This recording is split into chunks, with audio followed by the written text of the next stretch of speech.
Existen voces que han hechizado al mundo, ojos que han ido más allá de la percepción, pero solo un rostro ha logrado dejar su marca en las raíces de la historia del hombre. Este es el rostro de María, la Madre de Jesús. Hoy, después de 2000 años, sigue siendo venerada por millones de fieles. Es una figura importante para los católicos, musulmanes y ortodoxos. En su nombre han sido erigidos santuarios alrededor del mundo. Una figura controvertida que ha enfrentado a los teólogos e historiadores de todas las épocas. Muchos se preguntan sobre la naturaleza de aquella niña que nació y creció en la pequeña aldea de Nazaret. ¿Pero quién fue María? ¿Realmente existió?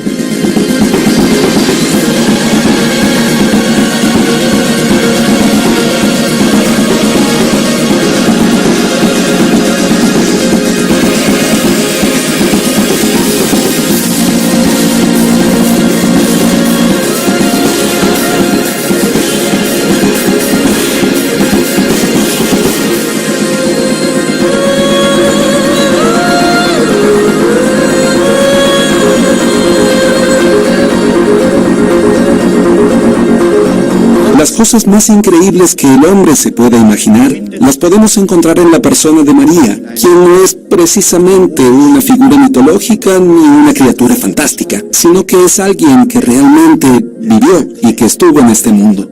Yo partiría del hecho que María es una presencia histórica comprobada. No hay nada inventado. Si existe algún tipo de invención, tiene que ver con el aspecto ideológico de esta persona. María también es venerada por los musulmanes. De hecho, en el Sagrado Corán figura como la única mujer a quien se le otorga el título de sídica, aquella que solo habla con la verdad. Esta preciosa mujer, a quien Dios Omnipotente ha reconocido su pureza, es elegida entre todas las mujeres del mundo para llevar la palabra de Dios Omnipotente y para darle vida a Jesucristo. ¿Desde dónde partimos para conocer a María? Lo que sabemos con seguridad es que el culto mariano tiene orígenes antiquísimos, es tan antiguo como la fe cristiana. San Lucas, el evangelista, escribió en el año 60 después de Cristo: «Desde ahora todas las generaciones me llamarán bienaventurada». Si en aquel tiempo la Virgen no hubiese sido ya objeto de adoración, esta frase no habría tenido sentido. Si observamos las ruinas que se encuentran bajo la iglesia de la Anunciación en Nazaret, veremos invocaciones a Nuestra Señora relativas al siglo II y III. Tenemos imágenes de Nuestra Señora en las catacumbas de Roma, datadas en los siglos II y III. Pero la imagen que, según algunos historiadores, se trataría del retrato auténtico, es el de la Madonna Advocata, actualmente protegida por las oraciones de las monjas del monasterio del Santo Rosario en Roma. Entre los 30 íconos atribuibles a San Lucas Evangelista, según la tradición, hay quienes afirman que es la única que realmente fue pintada por él. ¿Pero qué elementos confirmarían su autenticidad? Este es el primer ícono. Se puede ver que el ícono de Santa María la Mayor tiene un niño pequeño en brazos. Esta representación se convirtió en obligatoria a partir del Concilio de Éfeso, en el año 431. Después de dicho concilio, todas las imágenes marianas debían tener un niño en brazos. En cambio, esta Virgen no tiene el niño en brazos, entonces el ícono es prebizantino. Rostro redondeado, ojos mirando hacia horizontes lejanos, boca rosada y una mano que parece indicar el camino. Son detalles típicos del arte sirio, país que vio nacer a Lucas, el evangelista. Además, la técnica pictórica de la Advocata, que utiliza colores diluidos en cera fundida, se remonta al siglo I. Teniendo en cuenta el dictamen histórico-artístico, tanto de la técnica como de la tradición, sin lugar a dudas, este es el ícono de la Virgen más antiguo que existe en el mundo. Nunca se podrá afirmar con total certeza que la Advocata fue pintada por San Lucas. Lo que sí es cierto es que en su Evangelio encontramos la descripción detallada sobre algunos aspectos de la infancia de Jesús. Por ello, muchos historiadores han llegado a la conclusión que Lucas conoció a María o a personas allegadas a su familia y que en base al testimonio de las mismas redactó sus escritos. Los Evangelios son sin lugar a dudas el punto de partida para delinear a María.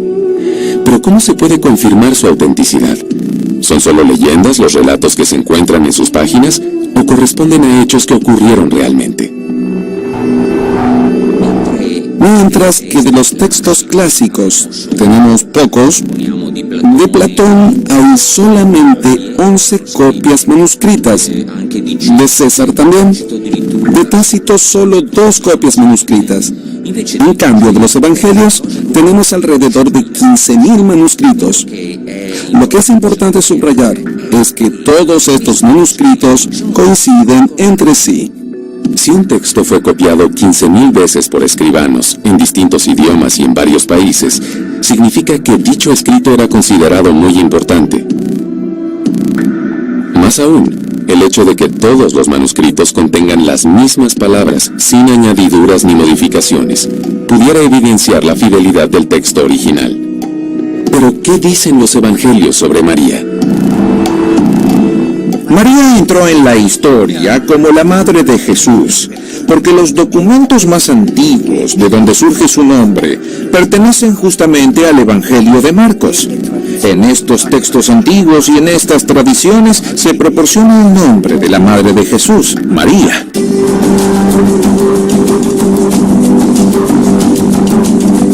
El Nuevo Testamento habla poco de ella. Aparece en Mateo junto a José. Juan la llama Madre de Jesús al inicio y al final de su Evangelio. San Lucas hace una descripción un poco más detallada.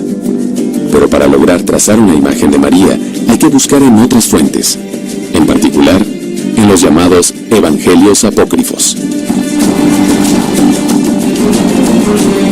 Los evangelios apócrifos son unos escritos que tienen que ver con la historia o parte de la historia y con la vida de Jesús, de su familia, de sus discípulos.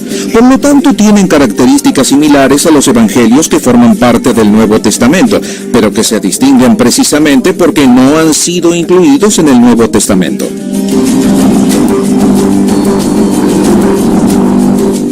Podemos decir que los evangelios apócrifos son plausibles por ser coetáneos de los evangelios. Però ecco che gli apocrifi, pur avendo Los apócrifos, más allá de que tienen una particular relación con mitos, mitologías y relatos fantasiosos, cuentan con un arraigo histórico importante.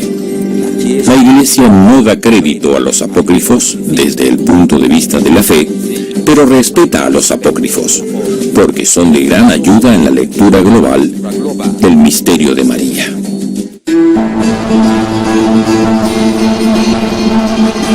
De hecho, los escritos que actualmente conforman el Nuevo Testamento son solo una parte de la gran cantidad de textos que hablaban de Jesús. Los padres de la Iglesia fueron quienes seleccionaron algunos de ellos y los recopilaron en aquel que luego se convertiría en el Evangelio. Todos los demás fueron definidos apócrifos, no auténticos, fueron dejados de lado y demonizados por mucho tiempo.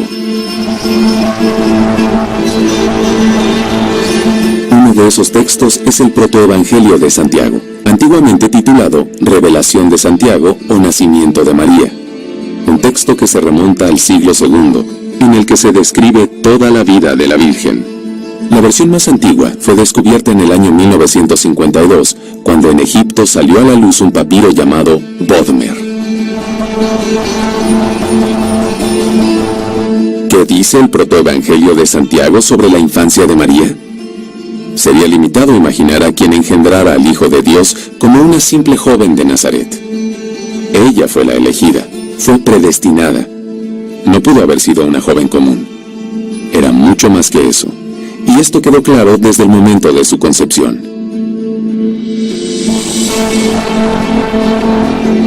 Según el protoevangelio de Santiago, los padres de Nuestra Señora eran San Joaquín y Ana, una pareja que vivía en Jerusalén. Joaquín provenía de la familia del rey David. de la familia real del antiguo Israel. Y Santa Ana pertenecía a la familia sacerdotal de Aarón, los levitas. Era una pareja ya anciana que no había tenido hijos, hecho que para el credo judío era causa de vergüenza, una transgresión al mandamiento de Dios: sean fecundos y multiplíquense. Por tal motivo, a menudo la gente se burlaba de Joaquín. Y él se sentía muy triste por tal motivo. Fue al desierto y rezó durante días y días, ayunó y rezó en un lugar no muy alejado de Jerusalén. Finalmente un ángel se le apareció y le dijo: Dios ha escuchado tus oraciones. Atravesando las dunas del desierto de Judea, no muy lejos de Jerusalén, se encuentra un grupo de grutas, actualmente coronado por el monasterio de San Jorge. Según la tradición, estas grutas serían las mismas que habrían cobijado a Joaquín durante sus jornadas de silenciosa oración. Se trata de las grutas de Cosiba. De esta manera, también Joaquín y Ana, de cuyo consentimiento dependía la llegada al mundo del Salvador, concibieron y criaron a esta pequeña niña, María, sobre quien se concentraba la esperanza de todos los hombres.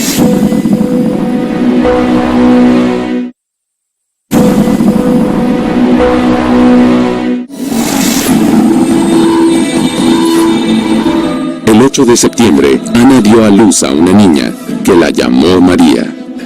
En el interior de los muros de Jerusalén, la iglesia de Santa Ana marca el lugar de nacimiento de la Virgen. Pero para llegar hasta este lugar milagroso para los católicos, hay que descender a lo más profundo de la cripta. La tradición dice que María nació en Jerusalén. Y ya desde tiempos muy antiguos, tradicionalmente, se afirmaba que ella nació donde hoy se encuentra la iglesia de Santa Ana, quien fuera la madre de la Virgen. De todas formas, la tradición dice que en el sótano, en la cripta de la iglesia, nació María. Sobre la infancia de María no se conoce mucho. Según los historiadores, fuentes demasiado antiguas y poco confiables.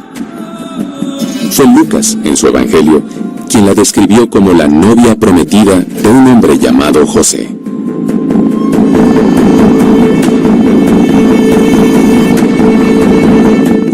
José contrajo matrimonio con María. Quizás sus familias se conocían, porque Nazaret no era una metrópoli, sino que era una pequeña aldea, y allí el problema, sobre todo, era la historia del clan. La gente se casaba por interés. María accedió a este compromiso de la misma forma que José. Probablemente, indudablemente, luego al conocerse se amaron. ¿Pero quién era José? Existen tradiciones enfrentadas que lo definen como un hombre anciano, sumiso y por otro lado como un joven judío. Josef ist von Gott auserwählt worden, weil aus dem Stamme David stammt. Josef hatte dann die Aufgabe. José fue elegido por Dios porque descendía de la estirpe de David. La tarea de José era la de proteger a la Virgen y criar a Jesús. Jesús aprendió de él. Obwohl Gottes Sohn ist, war doch auch wahrer Mensch, der in der Werkstatt des Zimmermanns. Aunque fuese hijo de Dios, también era un hombre. Creció en el taller de carpintería. Allí se formó y pudo aprender de su padre. Según la ley del levirato, José debió haber sido muy joven. El hombre tenía que casarse antes de cumplir 18 años. El joven José, junto a su prometida, se trasladaron hacia Nazaret. Aquella pequeña aldea citada en los evangelios existió realmente. La gran cantidad de ruinas de viviendas que datan del siglo I y que han sido conocidas en los últimos años lo testimonian. Bajo el convento de las religiosas de Nazaret fue protegida, según la tradición, la casa de José. Este lugar fue reconocido enseguida en el año 1884 como el lugar de la iglesia bizantina que fue construida sobre la casa de José. Yo diría que no se sabe mucho acerca de este lugar, pero es un sitio que habla, que transmite una experiencia de la historia. Es un lugar que está vinculado a la comunidad cristiana. En este lugar Además de las ruinas de una casa antigua, emergió de la roca una habitación cuya puerta es una gran piedra circular. La presencia de un altar hace suponer que la gruta era utilizada como capilla. ¿Tal vez en honor de algún santo? Tal vez sea la misteriosa tumba de José, llamado el Justo en los Evangelios.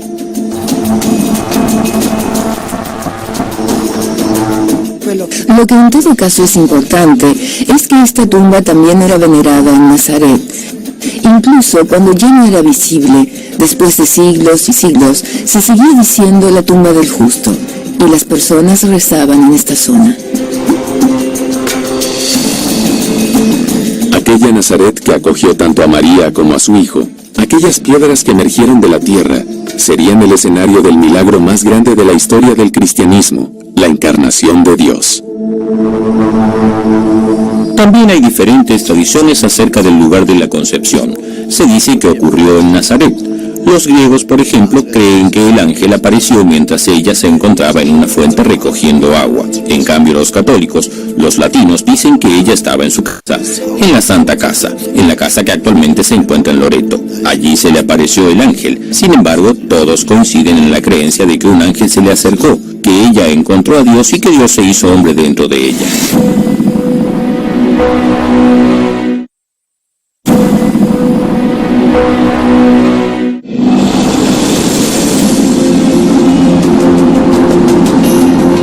La Gruta de la Anunciación en Nazaret ha sido venerada a lo largo de los siglos como el lugar en el que el ángel le anunció a María el nacimiento de Jesús. Tradicionalmente aquella gruta es identificada como la Casa de la Virgen, parte de la cual se encuentra en Loreto, Italia.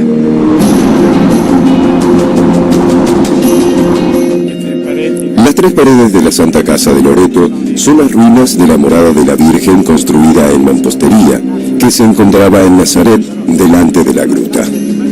Es por eso que la casa de María está formada por solo tres paredes. ¿Por qué? Porque en Nazaret, la cuarta pared estaba formada por la boca de la gruta, que aún se venera en Nazaret, y por la pared rocosa circundante. Los estudios geológicos como arqueológicos llevados a cabo por el arquitecto Nanni Monelli confirmaron la perfecta coincidencia de la Santa Casa con el frente de la Gruta de la Anunciación en Nazaret. ¿Pero qué elementos arqueológicos demostrarían que ella proviene precisamente de Nazaret? Los grabados escritos en hebreo alejarían cualquier tipo de dudas. Uno in modo particolare importante. Hay un elemento muy importante. Es una inscripción en griego con dos letras del alfabeto hebreo, Lamed y Waw, Jesu Christe Yedi Setauteu, que traducido significa Oh Jesucristo, Hijo de Dios. Una innovación idéntica está presente al principio de otra inscripción más larga, que se puede leer en la pequeña gruta de Conone, en Nazaret. La misma se encuentra al lado de la Gruta de la Virgen. También la técnica nabatea utilizada en las piedras es idéntica a la descubierta en varios lugares sagrados de Palestina. La misma estaría relacionada con Nazaret. Una coincidencia perfecta entre tradición e historia. Todo confluye hacia la pequeña aldea de Galilea, hacia aquella casa donde María vivió y tuvo el encuentro con el ángel. Alégrate, llena de gracia, el Señor es contigo. Concebirás en tu seno y darás a luz un hijo, a quien pondrás por nombre Jesús. En la Biblia dice que el hombre nunca es un títere pasivo. El hombre dialoga con Dios. Y María misma dice, ¿cómo será posible esto? ¿Cómo será esto, puesto que no conozco varón? Y entonces es allí cuando luego llega la respuesta esclarecedora de Dios. El poder del Altísimo te cubrirá con su sombra. La frase del ángel, el anuncio del ángel que el poder del Altísimo te cubrirá con su sombra, demuestra que fue un milagro de Dios, que María no quedó embarazada de forma natural por el contacto con un hombre, sino que en realidad ocurrió algo único en la historia de la humanidad.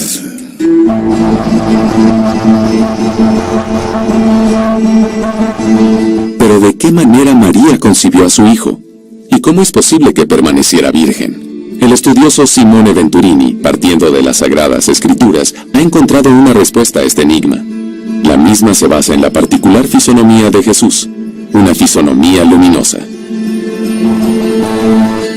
En el Nuevo Testamento, justamente, sabemos que esta luz, esta fisonomía de Jesús posterior a la resurrección y que fue anunciada por la transfiguración, esta naturaleza luminosa parecería ser capaz de atravesar los cuerpos. El Dios luz, cuando se manifiesta, no altera ni destruye el instrumento a través del cual se manifiesta. Dios era luz antes de la concepción. Acontecimientos como la transfiguración de Jesús frente a los apóstoles y las apariciones posteriores a su resurrección reafirman este concepto. Bajo esta misma forma, el Dios luz entró en María y se hizo carne.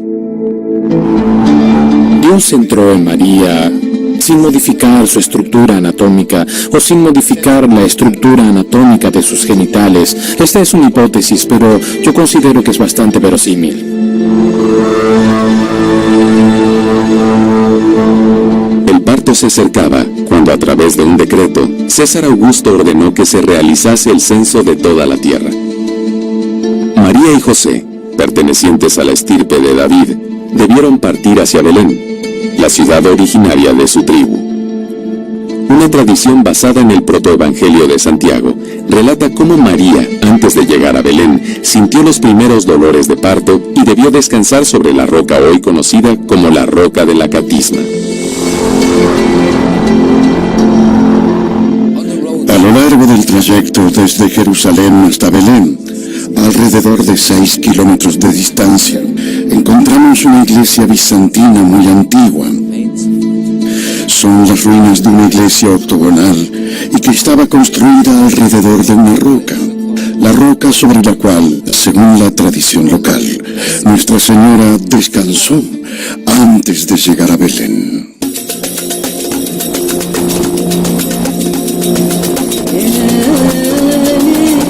Los evangelios relatan que en aquel lugar transcurrieron los días previos al parto. María dio a luz a su hijo primogénito, lo envolvió con unas telas y lo recostó en un pesebre. Ya a partir del siglo II, muchos autores como Justino Mártir hacen referencia a una gruta como el lugar en el que nació Jesús. Aquella misma gruta actualmente se encuentra dentro de uno de los santuarios más importantes para la cristianidad, la Basílica de la Natividad.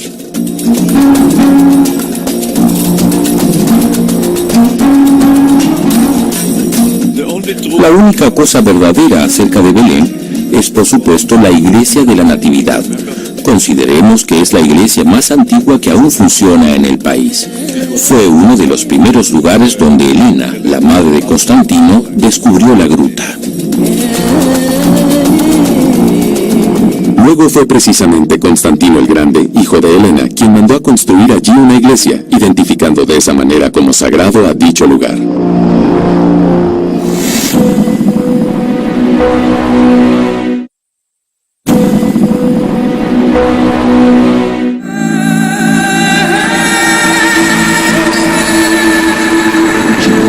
María, Madre de Jesús. Una figura misteriosa que ha enfrentado a teólogos e historiadores de todas las épocas. Los evangelios hablan poco de ella. Las fuentes apócrifas la definen como concebida milagrosamente. Aquella joven que nació y creció en la pequeña aldea de Nazaret es la protagonista del milagro más grande en la historia del cristianismo, la encarnación de Dios. Pero ¿cómo ocurrió el nacimiento de Jesús? ¿Qué sucedió realmente en el momento del parto? Los textos apócrifos lo describen como un acontecimiento extraordinario. El mundo se detuvo, y José fue testigo de ello.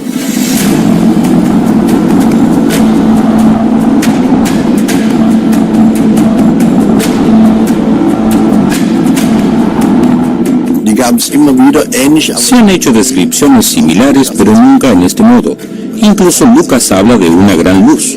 habla de los ángeles que aparecieron en el cielo, de la gloria de los ángeles.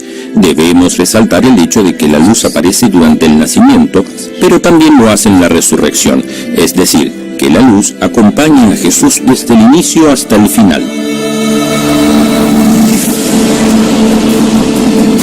El protoevangelio de Santiago describe el nacimiento de nuestro Señor no como un nacimiento humano normal, sino como un acontecimiento divino rodeado por la luz divina. Está escrito en el protoevangelio que no solo los ángeles cantaban, sino además que apareció una gran luz, que la luz salía desde el vientre de María y que Jesús nació sin dolor. Lo hizo a través de la luz, algo que es maravilloso.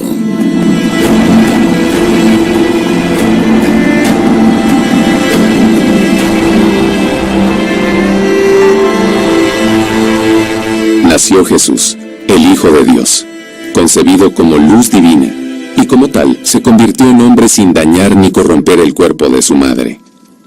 Una profecía del Antiguo Testamento pareciera preanunciar este momento. La profecía de Isaías 7:14 dice: La Virgen concebirá y dará a luz a un hijo, y por lo tanto, en ella se preanuncia precisamente la virginidad. Según la fe católica, María mantuvo su virginidad durante y después del parto. Este concepto también forma parte del credo musulmán. Según el texto del Corán, en el capítulo Al-Iram, Dios afirma claramente que ella fue elegida entre todas las mujeres del mundo. Es muy respetada y tiene dignidad. Ella era virgen y quedó embarazada por obra del Espíritu de Dios. La virginidad de María es un dogma de fe que fue proclamado en el año 553. El mismo constituyó uno de los elementos más controversiales respecto a la figura de la Virgen. Esta virginidad de María no es algo insignificante para nuestra fe. Tiene un sentido muy importante para la cristología, es decir, para entender correctamente quién era su Hijo Jesús. La Santísima Madre de Dios es virgen antes, durante y después del parto. Y este dogma está representado en los íconos en forma de estrellas. Tanto es así que sobre las imágenes encontramos o 3 estrellitas o 3 crucecitas o 3 pequeñas decoraciones.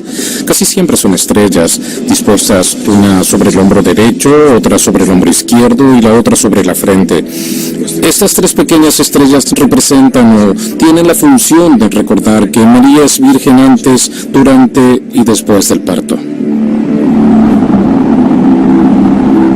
Así como para la Iglesia la virginidad de María tiene un valor irrenunciable, para algunos historiadores, en cambio, es un elemento que deriva de la tradición y que no es deducible de las Sagradas Escrituras. En síntesis, en el Nuevo Testamento no hay nada que nos empuje a considerar a María como virgen después del nacimiento de Jesús. Este es un dato de la tradición, que comenzó a afirmarse desde muy temprano. Lo encontramos por primera vez en el protoevangelio de Santiago, pero que no se puede basar en los textos bíblicos.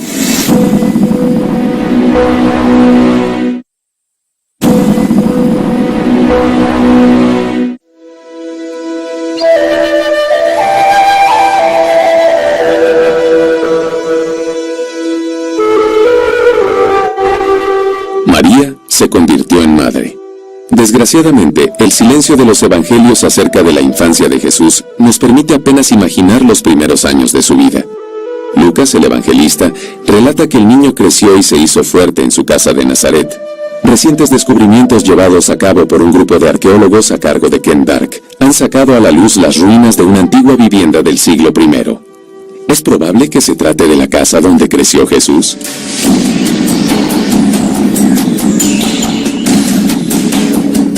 Es muy importante mencionar que en los últimos años, la aldea de Nazaret, y tenemos que considerarla como una aldea, fue descubierta en las cercanías de la iglesia de la Anunciación.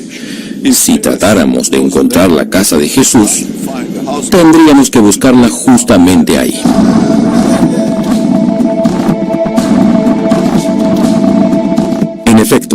el año 2009 durante la construcción del Centro Internacional María de Nazaret, lugar en el que los visitantes pueden recorrer el misterio de la Virgen. También fueron descubiertos objetos pertenecientes a una típica familia judía de Nazaret.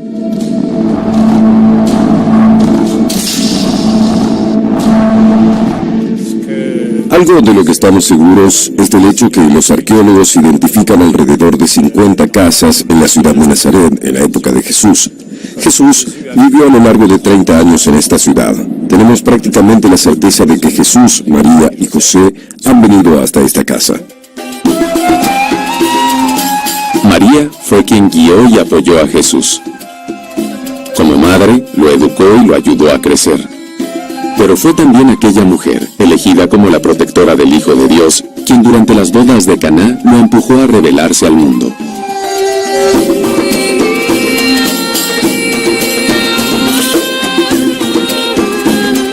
En el episodio de las bodas de Caná, ciertamente María aparece como alguien que es consciente de las posibilidades que tiene su hijo de hacer algo en esa determinada circunstancia, algo que va más allá de las posibilidades humanas y por lo tanto se dirige a él para pedírselo.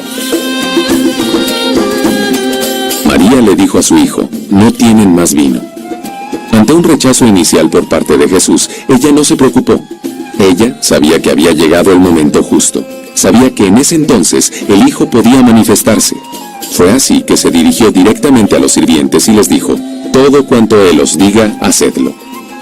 El agua se transformó en vino y aquel se convirtió en el primer milagro realizado por el Hijo de Dios.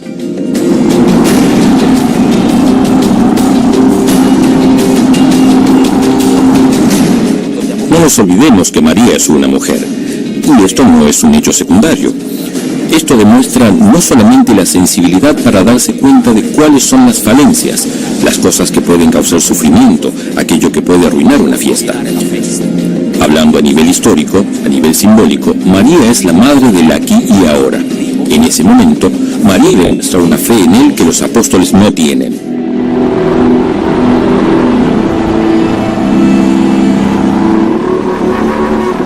Aquel pedido por parte de María en Caná marcó el fin de la vida familiar de Jesús en Nazaret.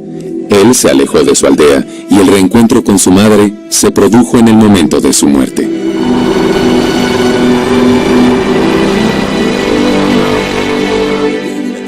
A los pies de la cruz tenemos un momento muy solemne, porque por un lado están los pocos discípulos que permanecieron fieles y por el otro lado están la mayor parte de los discípulos que habían escapado.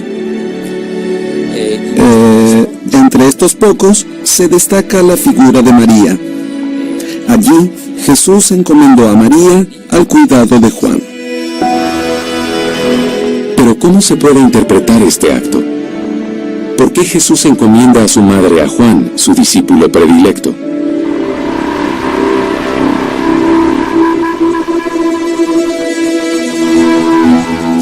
Por un lado, fue un acto necesario legalmente, ya que cuando muere el marido, el hijo mayor debe cuidar de la madre, y si éste muere, lo debe hacer el segundo hijo.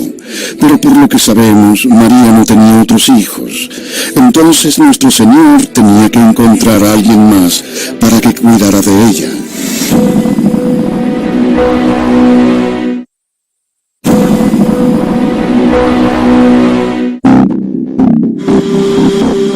Bajo la cruz, Jesús le encomienda a su madre a Juan.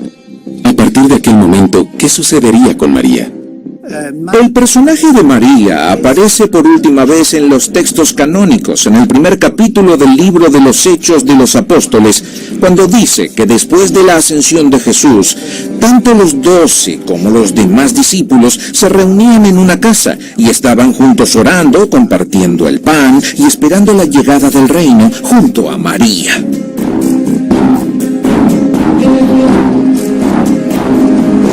Es el último pasaje en el que se habla de ella. De hecho, son solo los textos apócrifos, llamados tránsitos, los que se refieren a su muerte. Allí se relata cómo todos los apóstoles fueron transportados milagrosamente hasta Jerusalén para reunirse alrededor de la Virgen, quien después de haber expresado su última voluntad, ascendió a los cielos en cuerpo y alma. Pero estos textos no necesariamente tienen un valor histórico incontrovertible, dado que además están llenos de elementos legendarios, hasta fantasiosos y novelescos. No hay un relato unitario. Los relatos son muy amplios, variados, y por lo tanto no podemos tener la certeza de lo que ocurrió realmente.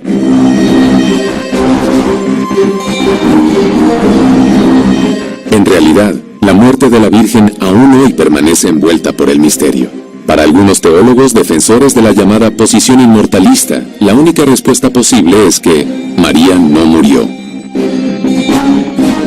Tradicionalmente se ha hablado de dormición de la Virgen, dado a entender que el tránsito de la vida terrenal a la celeste hubiera ocurrido de manera completamente indolora, casi como si fuera un sueño en la paz de Dios.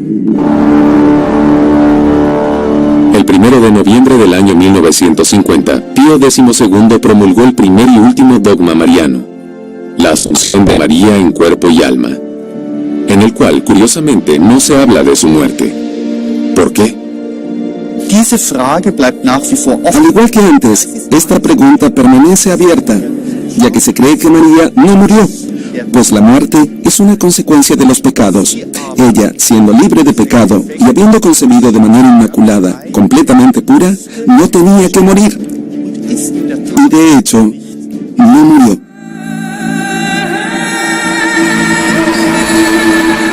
Una estatua de marfil y madera, ubicada en el centro de la imponente cripta de la Abadía de la Dormición en Jerusalén, recuerda a todos los peregrinos el preciso instante en el que María cayó en un sueño profundo. Sabemos que ya en el período bizantino, en el siglo V, existía una gran iglesia llamada Iglesia de Santa María de Sion. De allí nació la tradición según la cual, en aquel lugar, la Virgen cayó en el sueño eterno. De aquí deriva el nombre de dormición. La muerte de María sigue siendo objeto de discusión, pero si hay algo que es cierto para todo creyente, es su asunción en cuerpo y alma. ¿Qué ocurrió después de que la Virgen exhalara su última respiración? Luego fue sepultada en Getsemaní y después de algunos días, cuando el último de los apóstoles llegó, el apóstol Tomás, se abrió el sepulcro y el cuerpo ya no estaba allí. Por lo tanto, se cree que su cuerpo fue transportado por los ángeles hacia otro lugar fuera de su sepulcro, a la espera de la resurrección final. Desde el siglo IV, existe un lugar que viene siendo venerado como la tumba de Nuestra Señora. Se encuentra en Jerusalén, a los pies del Monte de los Olivos. Una larga escalera conduce hasta el interior del Sagrado Sepulcro.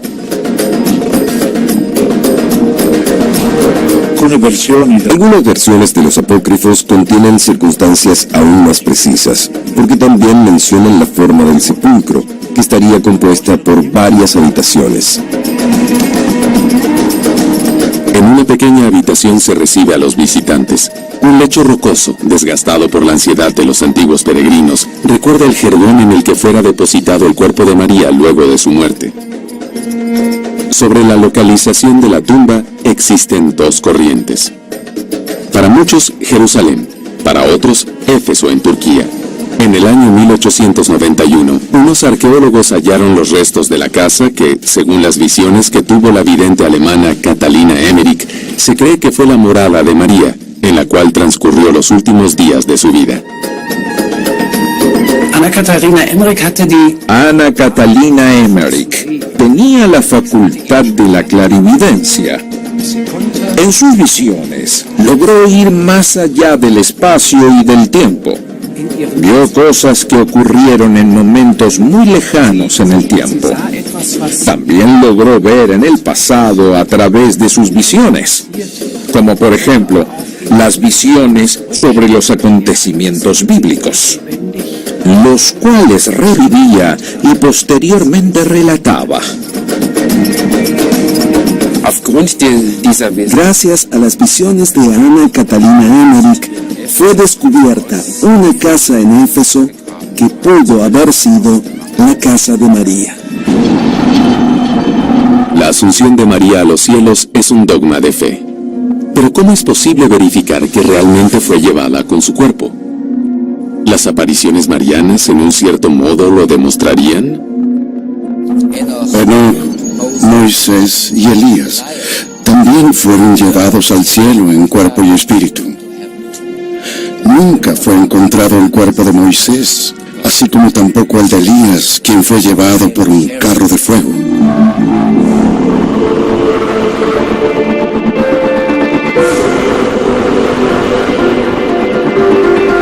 Si leemos en el Evangelio el relato sobre la transfiguración de Jesús en la montaña frente a los 3 apóstoles, ¿quiénes aparecieron junto a él? Eran Elías y Moisés. ¿Pero por qué razón ellos podían aparecerse? ¿Por qué se puede aparecer? Porque Jesús se transfiguró con el cuerpo y también resucitó con el cuerpo. Elías fue llevado con el cuerpo. Por lo tanto, se puede aparecer después de la muerte, si se posee un cuerpo.